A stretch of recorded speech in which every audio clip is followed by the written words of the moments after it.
Fallout 4 was way less than we deserved. Fallout 76 was an absolute dumpster fire. Starfield is absolutely unredeemable trash at this point, and nothing can save the game. The new Fallout TV series looks to be potential woke trash that doesn't even care about any lore at all. It's not looking good for Bethesda, and that puts a smile on my face.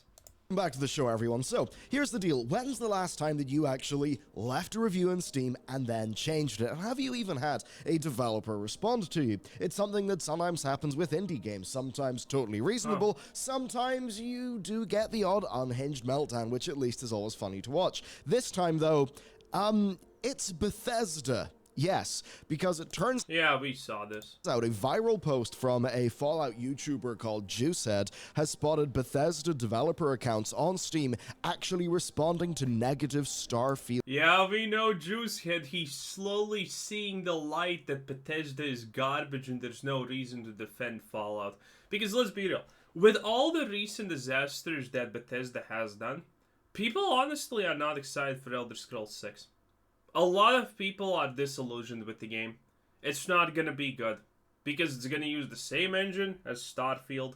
It's gonna have all the same problems. And with all of Bethesda's failures, it's like, what can you expect? Reviews, and this has kind of exploded across the internet. Because the thing is here, despite the poster's original confusion and the fact that this hasn't stopped besides getting media attention, this is actually becoming a bit of an industry trend, one that Bethesda is actually hopping on top of. Why? They're just using copy-pasted ChatGPT replies based on what Todd Howard says. It's crazy. Is that? Well, it's because, as it turns out, Steam reviews are really damn important for your video game, just like today's sponsor is important. Obviously. No game on Steam has a negative review for no reason. It doesn't happen. It's not real. And considering Steam also includes the amount of hours you have played when you leave the review, I mean, there's no point even trying to just buy the game, playing it for 0.1 hour, and then saying it's bad. Important for our bills. If you want to save money, access more content, and be more secure, then nordvpn.com/bellularnews is the place to go if you... NordVPN is gonna save you money. Wow. Okay. How is NordVPN gonna save me money? By sending me money every month? By giving me the subscription that I pay them? How is this gonna work? But you know, honestly, at this point, if you're making an ad and you're not starting with "this will save you money," you're probably doing a bad job, honestly, in my opinion. But hey, that's maybe just me. Bellular News. Of course, be sure to use my link to support our team. And with that said, let's go. All right, thanks for checking out the sponsor. With that said then, so this Bethesda backfire. Now, every game gets negative reviews. It is a guaranteed thing. And the common wisdom, right, is that people will much sooner take the time to tell you that they don't really like your game than they will take the time to tell you that they really enjoyed something. It's just that normal negativity bias, because at the end of the day, you enjoy something, you're happy, you go on with your life. You don't enjoy something, you feel, okay, I've lost my time, I've lost my money. You now have that emotional... Yeah, this is why we rarely cover good stuff, because good stuff's just boring. You're just happy about it. There's no conversation there. It's just like, did you like this? Yeah, I liked it. Did you not like this? And then there's a whole conversation. There's reasons. There's justifications. Covering stuff that you don't like is just so much more fun than covering stuff that's good most of the time. Fire to spur you forth to action, and that's why we do get the amazing thing that is Yelp reviews, and also Steam. Looking at the numbers, no game has ever achieved a 100% rating on Steam. Wow. Indeed, the highest rated game, rather surprisingly to me, is Portal 2, which is Lethal Company. Wow. sitting with a rating of 97.71%. And the other games are fascinating. People Playground, Vampire Survivors, yeah, that's just how much people love it. Stardew Valley, and a newer contender in the... Yeah, well, Vampire Survivors is a really good game. If you haven't bought it, then do it. It costs still, I think, like $2 or $3. It's a great game. I have 100 hours in it. form of Lethal Company, a game that, of course, has absolutely exploded. It's awesome. So, turns out there's a bit of a difference between Portal 2 and Starfield, though. It is a 32% difference, where Starfield is now sitting at, 69, because, haha, it's the funny number. So, those reviews have been dwindling a little bit, and that And they're gonna keep dwindling because all of the Bethesda fanboys, day one instantaneously just got and bought Starfield on Steam, and then put a good review in. But now all the normal people are playing it and they're not leaving positive reviews, honestly. Obviously. Because the game's just bad. There's nothing good about it. There's no story, there's no exploration, there's no nothing. Now that it's fallen below 70%, the Steam algorithm now classifies this game as mixed because, well, it is mixed. And being mixed is not good. It probably means the game will more likely be recommended to the sorts of people who play that genre of game anyway. And also, look, for a prospective new buyer, what does mixed say? It says, wait for a bloody sale or something major to happen. Now, for Bethesda, the main hope here is to wait until recent reviews turn positive or perhaps even very positive, and that can only really be done via DLC that absolutely hits the mark or some really good patches for the game. And while there is no way to patch this game. The best way to fix Starfield is to create a new Starfield. Unironically, 100% for real. There's too much to fix. There's not going to be a DLC that suddenly makes the game playable. The game is still going to have exactly the same problems. It doesn't matter what they do, how they do it. Anything but a complete overhaul is not going to get a positive reception. I can't wait for the new DLC, though, because I want to shit on it. It's going to be bad. Have been good patches, it's not enough to fundamentally change the experience. We could talk about why Starfield is a game that I think people are, I don't want to say souring on, that seems too extreme, but people are becoming maybe more disappointed as they try to get more and more and more playtime out of Starfield versus, say, a game like Skyrim, which maybe people feel they could have played for a lot longer. And of course, with Starfield, obviously, mods are not there to kind of come in and save the day in their most full form because we don't have the creation kit yet. Now, the thing that's interesting here is Bethesda actually The creation kit is going to be pay to win.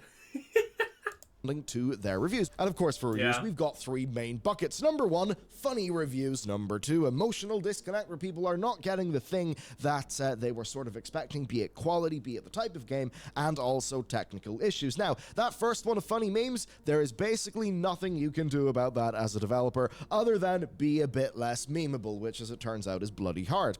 For the second one, fixing that emotional disconnect, that requires actually changing people's mind, which is extremely hard on the internet. And the third is maybe something the dev can do something about, those technical issues. Of course, what will happen is a bunch... Dude, Bethesda fixing their games? Yeah, dream on, dude. 4 months for an FOV slider and need button. I mean, and that's with a 250 developer team still active. You understand that they're never gonna do anything for this game, right? 250 developers. 4 months. An FOV slider that they needed to copy-paste from Skyrim, because it's the same bloody engine, and a need button that they needed to copy-paste from Fallout 4, which is the same bloody engine. Reviews will be left based on a specific issue, that issue will be fixed, and then, if you're the developer, it can be quite frustrating whenever maybe the review doesn't flip around. And that is basically where we're seeing Bethesda HQ management seemingly have a bit of an idea. So this was not something in response to Starfield's Steam review being a negative thing, or at least mixed now.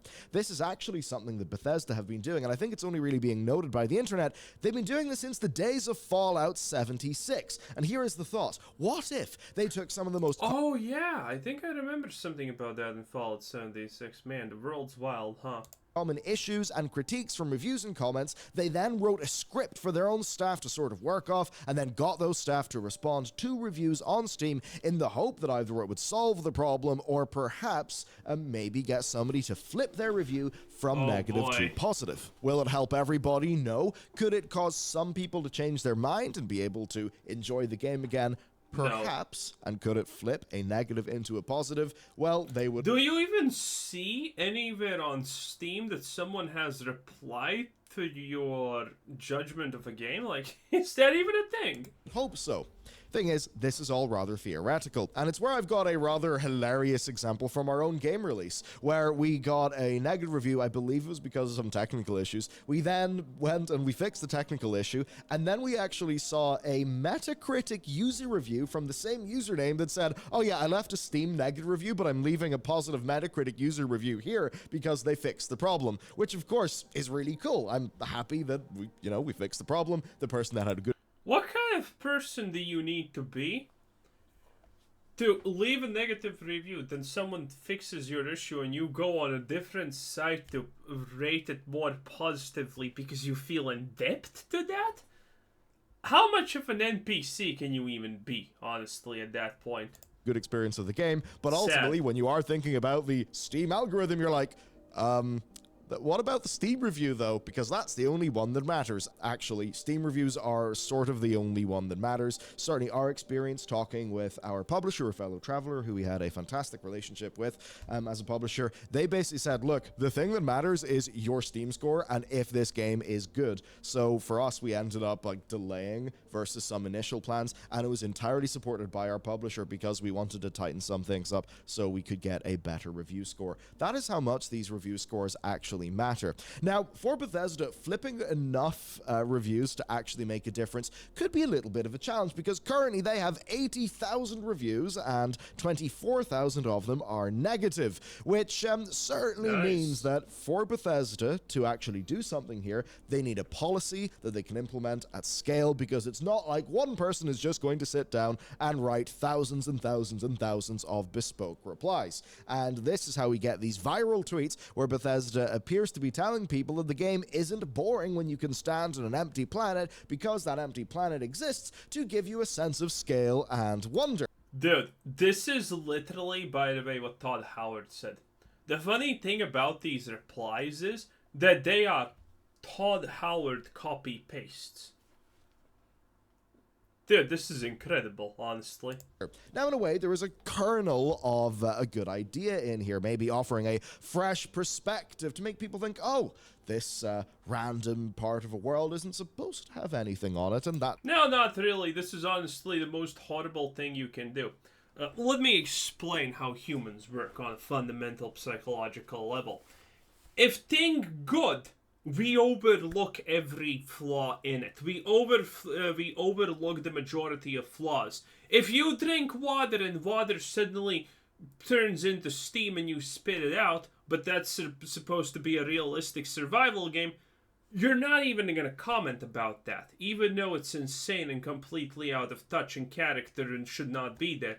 You're just going to not care about it. It's just a small thing, because you like the game. But if you do not like the game, every single instance of something being wrong, you're gonna notice it, okay? And in a game where you don't like it, and one of your complaints is the fact that it's empty, hollow, and dry, and someone tries to tell you, well, that's how it's supposed to be, you idiot, that is not gonna fix anything. That's just gonna make people rage out a lot more, honestly, at the end of the day. Because you're not fixing the game, you're essentially saying to a person, hey, the reason you dislike this thing is wrong because you're stupid. Yeah, we went for realism. Classic Bethesda excuses. That's what makes it all feel quite big and neat and interesting. And maybe that person will, I don't know, somehow start enjoying the game. A little bit of a tenuous prospect, isn't it? You could at least say that Bethesda having an avenue to explain directly to a customer, sorry you didn't enjoy this, but our intent with... Yeah, if someone does not like something, the last thing that you want to do is make them pay more attention to something they don't like, and then explain to them really well why they don't like it, like saying, oh, no, the way you don't like it, that's forever, dude, that's forever. Yeah, that sounds like a horrible idea. With this decision was this, at least maybe the customer might know, but the problem is, immediately, it could be seen as being overly defensive, and the dev essentially saying, oh, you're kind of enjoying the game wrong, you're approaching the game wrong. And that gets even more tricky when the reply... If you're in an argument, the last thing that you want to do is tell a person that they're wrong. Okay, that's not how you convince anyone. Starting the sentence with no and then explaining why their opinion is stupid is not going to change anyone's opinion. If you want to change, if Bethesda wanted to change anyone's opinion about Starfield, they should have just started. Yeah, our bad. We understand some people don't like it, and you're completely justified to not like it. But but the game offers so much more than just this. There's shooting, there's shipbuilding that's stupid, there's survival mechanics that are stupid, there's planetary exploration. Oh wait, that was the bad thing. There's stuff. There's an interactive, extremely amazing story that's stupid. You know? You say things like that. Of course, as evidenced by the vast scale of the quantity of reviews, when the reply is mostly a copy-pasted thing. So for Bethesda, essentially, it is a bit of a no-win situation, because you either have players who will somehow be convinced... Oh yeah, and also, the fact that you can see that you have, that the devs are replying to everyone. Dude, if you want to create an enemy forever in a situation like this, just copy-paste replies so people know that they're not even special, that you reply to them, okay? Just make a copy-paste so everyone sees it. Yeah, that's gonna make people hate this situation even more.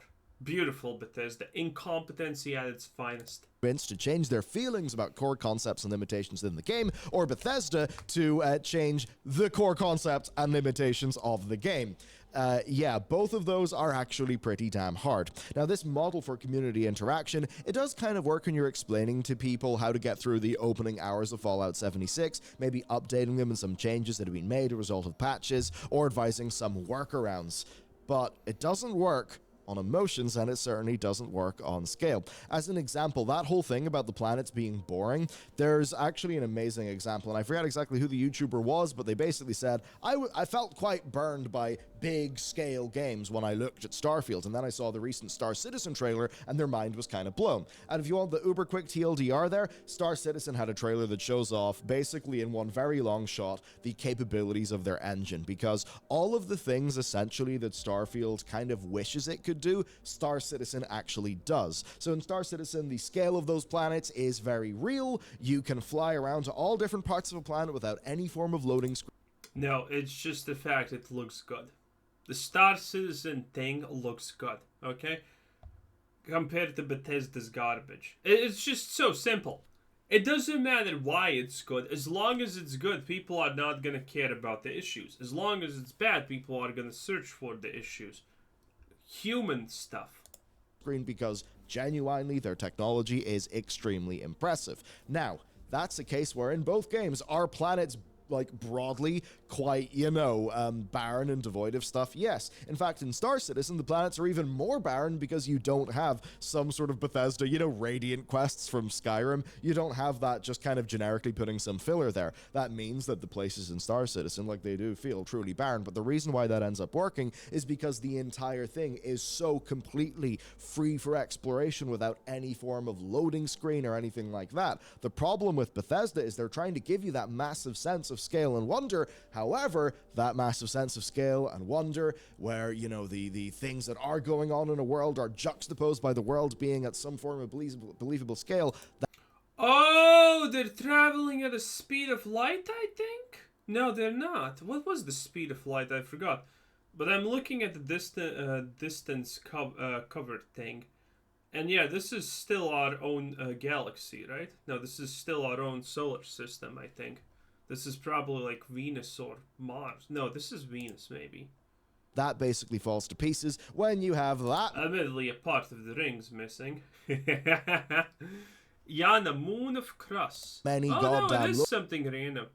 So, interesting. Well, obviously, I think that this is fake, but, you know, still. Loading screens to actually get anything done. Yeah, it turns out the minute-to-minute experience of playing a game is extremely important to how these design decisions actually work. So to go back to Bethesda's review flipping attempts, this is actually something that they have learned from independent developers, and that's because in the indie sphere, we know that Steam reviews are extremely important. Number one, you need over 10 verified reviews from purchasers who didn't receive a game for free and who purchased it on Steam. You need those before basically the Steam algorithm notices that you exist. And this is why, you see, if you're a Kickstarter game or a really small indie, and you maybe do a bunch of pre-orders, or you give away a whole bunch of keys, well, actually, those people playing your game in day one may not matter, because even if they did pay for the game somewhere else and then redeem a key, this could mean, as an example, a Kickstarter game where you're given a Steam key,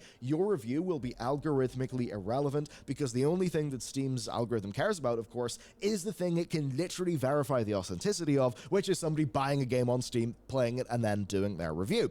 Now, when scaled down to the level of a single developer, it is, in a way, more important to be responsive to individual reviews and to try to actually aid people. Because if you've got 100 reviews in total, one bad review is kind of a big deal, and you could actually benefit from changing that. As an example, let's just say your game has a few common issues, and one of the helpful reviews basically says, hey, this common issue is a pretty big issue, I have to leave a negative review for right now. That's something that even happened to us. It's because we basically made some last-minute bug fixes which had an unexpected impact on other game systems after QA had happened, which then meant that, yes, for a few days we had a few issues of our controls and UI being busted, which absolutely sucked. And yeah, for a little bit, the most helpful review was one saying, hold off, negative review, don't buy it right now. Of course, we did rapidly fix that, and the thing there is, did that review change? I don't believe it changed. However, it was no longer soon the most helpful review, because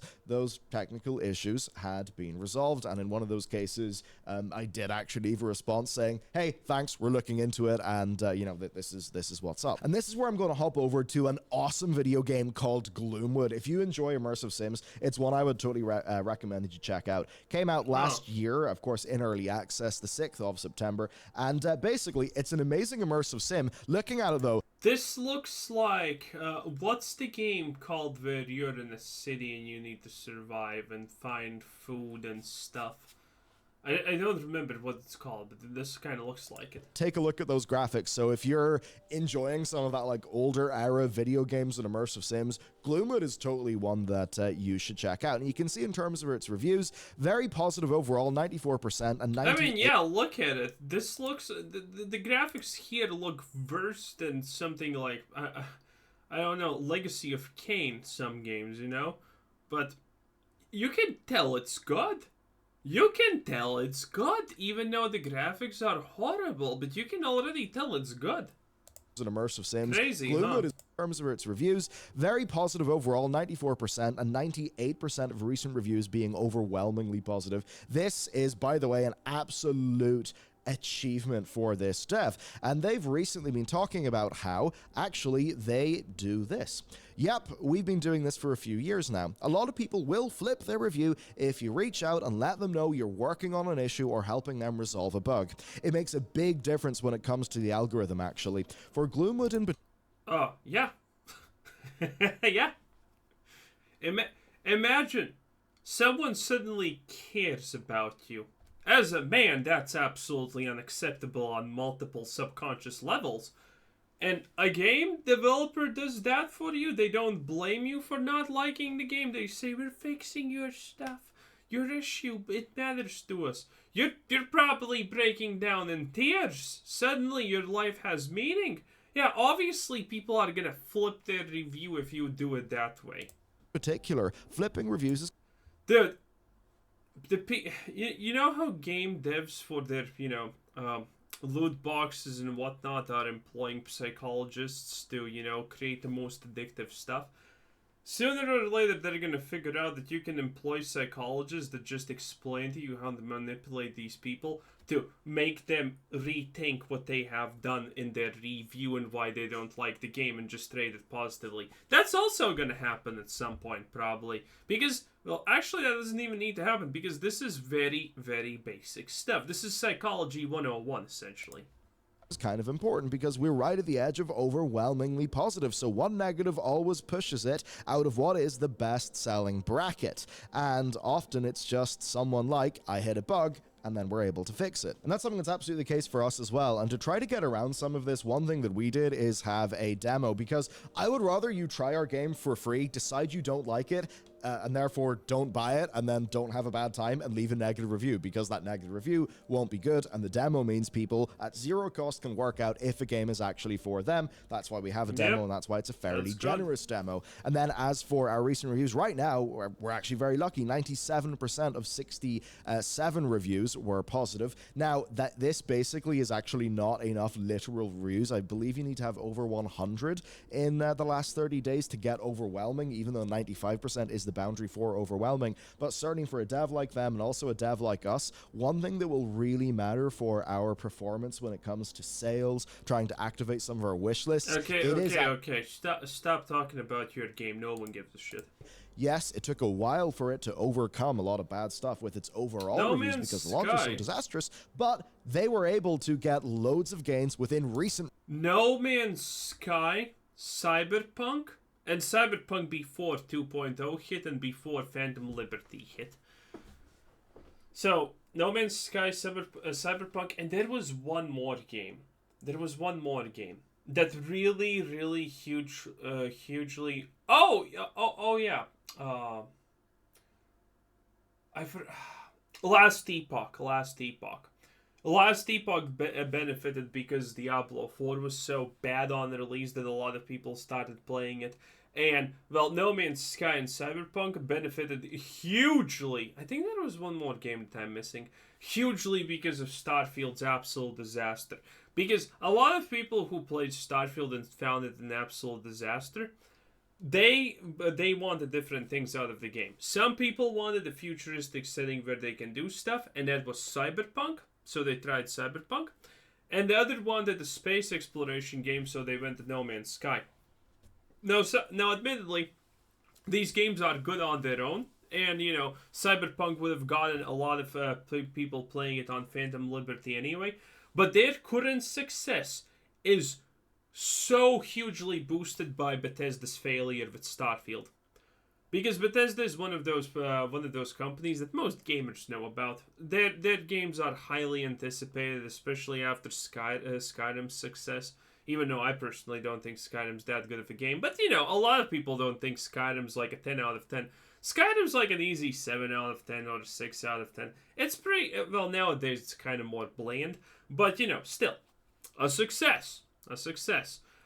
So, a lot of people know about this, and when Starfield came out, man, the disappointment was huge. And that's where a lot of other games really profited high from their failure, and No Man's Sky was one of them. Reviews, where No Man's Sky is currently mostly positive 77%, but recent reviews are 96%, which is absolutely incredible. And of course, the other side to this too is being active in your... And the crazy part is, No Man's Sky is gonna grow, because the devs keep adding stuff. They're adding stuff. At some point, they're gonna have like giant galaxy spamming wars and things like that at this rate. It's gonna be absolutely crazy.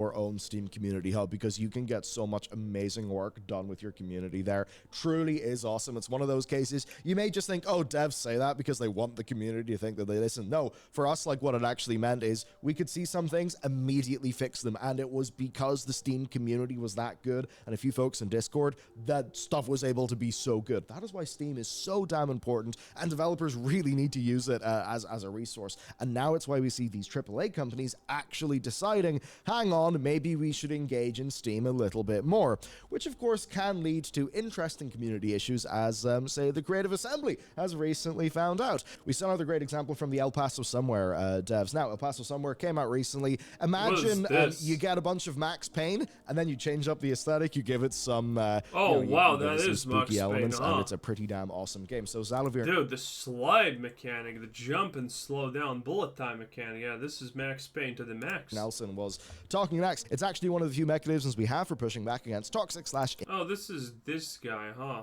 I think this was the greatest Diablo 4 tweet ever. Inaccurate narratives cropping up around a title nowadays, which is why it works. Prospective buyers also see both the review and the response, which can impact the purchasing decision. Is it weird? Absolutely. Will it continue to be used and used more as Steam ratings play more of a role as the visible marker of a game's reputation? Absolutely. And that is the thing that is key to me. At the end of the day, see when a new movie comes out, do you go to Rotten Tomatoes or do you go to Metacritic? I would, by the way, Rotten Tomatoes and then ignore everything the critics have said. recommend, do think about if you'd like the movie, but here's the point. Rotten Tomatoes, people don't go there to make sure like, oh, this movie is a masterpiece, because Rotten Tomatoes is about positivity rate, right? Is it positive? Is it negative? A 3.5 out of 5 will count for as much as a 5 out of 5, whereas or Metacritic, whatever, one of those, it's actually based on review scores. And I think this kind of means that people less want to know that something is a certain level of quality. I don't know, that seems extremely awkward for some reason, honestly. Yeah, that does seem an awkward take. What's this, though? It's a way for you. Oh, it's still that tweet. Well, I guess it's over in that case, huh? Wow. Anyway, Bethesda, nice. Fall apart, you stupid company. Anyway, this was Quizzer Said, and thanks for watching. Subscribe if you haven't already, and have a nice day. Bye-bye.